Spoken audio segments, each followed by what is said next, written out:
Korça mirëpriti edicionin e 5 të festivalit Zekino Doro që u mbajt në teatrin Andon Zako Çajupi. Në këtë aktivitet morën pjesë nxënës të shkollave 9-vjeçare dhe të gjimnazit Themistokli Gërmenji, të cilët ndjekin seksionin dy gjuhësh, duke interpretuar me pasion këngë të njohura italiane. Synimi i këtij festivali është forcimi i lidhjeve kulturore mes dy vendeve përmes artit dhe gjuhës.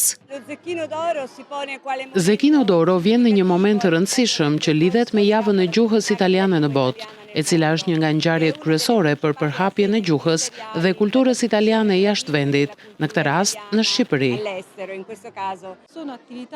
Këto aktivitete shërbejnë jo vetëm si ura lidhëse mes Shqipërisë dhe Italisë, por edhe për të promovuar talentin e fëmijëve. Janë aktivitete të rëndësishme, edukative dhe kulturore.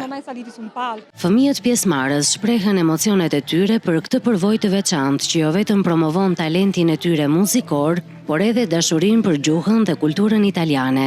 Është ere 4 që marr pjesë në Zekino Doro dhe është një aktivitet shumë i bukur për mua dhe afrohem më shumë me gjuhën italiane. Këtë vit jam me një prezantim të një këngë.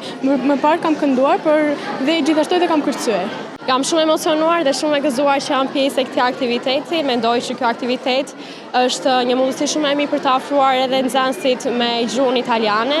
Zekino Doro po kthehet tashmë në një traditë të bukur për qytetin e Korçës, që ndërthur artin me miqësinë mes dy vendeve. I pranishëm ka qenë edhe ambasadori i Italisë në Shqipëri, Marco Alberti, i cili përshëndeti aktivitetin dhe ndau çmimet e këtij festivali.